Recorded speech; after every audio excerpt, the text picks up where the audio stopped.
I'm Travis Crook with the Routt Real Estate, and in this video, I'm going to share with you a market update and some local news and insights that you might have missed.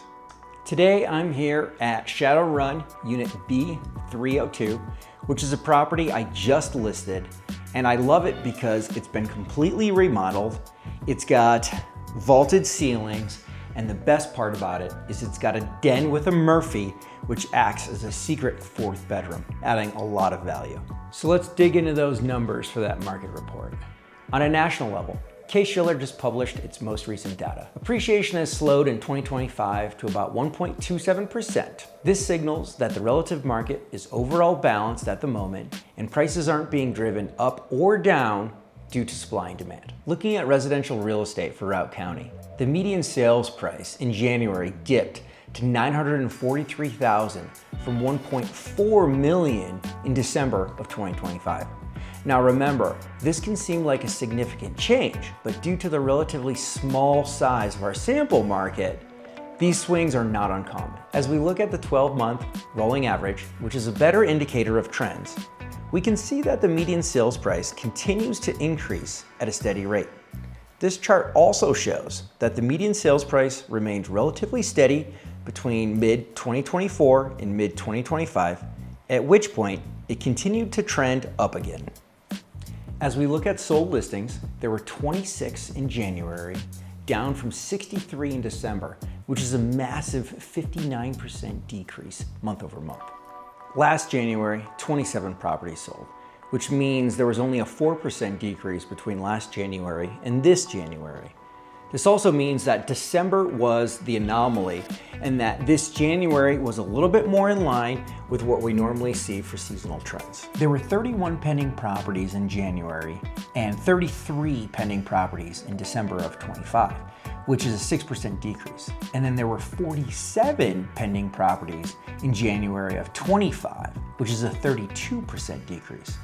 This indicates that Q1 of 2026 will likely end up lower than Q1 of 2025. As we look at active listings, there were 280 in January and 273 in December, a 3% increase, while there were 190 active listings in January of 25, a 47% increase.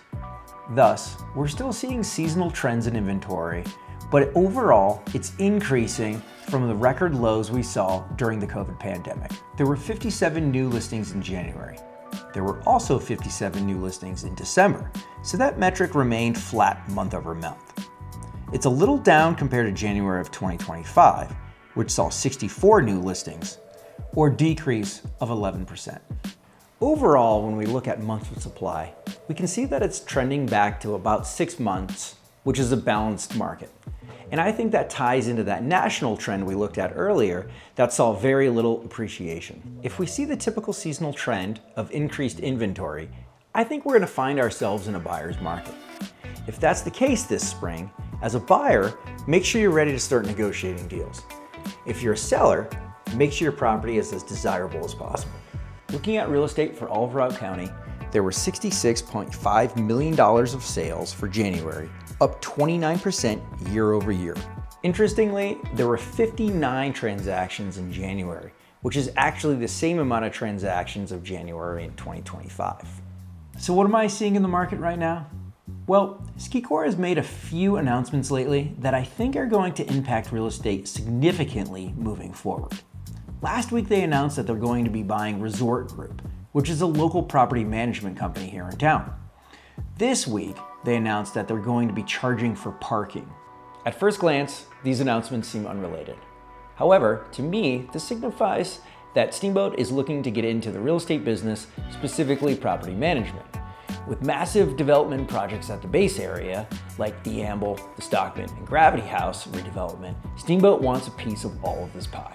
Charging for parking, while not popular with locals, allows the resort to further develop revenue streams and monetize their assets. By managing parking and the real estate at the base area, Steamboat can control the flow of traffic of its visitors, and therefore it can create a more premium experience for its guests. I believe this will continue to bolster Steamboat's property appreciation. I also believe that Steamboat will appreciate faster than other resorts that have already undergone this transformation, such as Vail or Aspen. I'm Travis Crook with the Group Real Estate. Thanks for watching, like and subscribe, and we'll see you next month.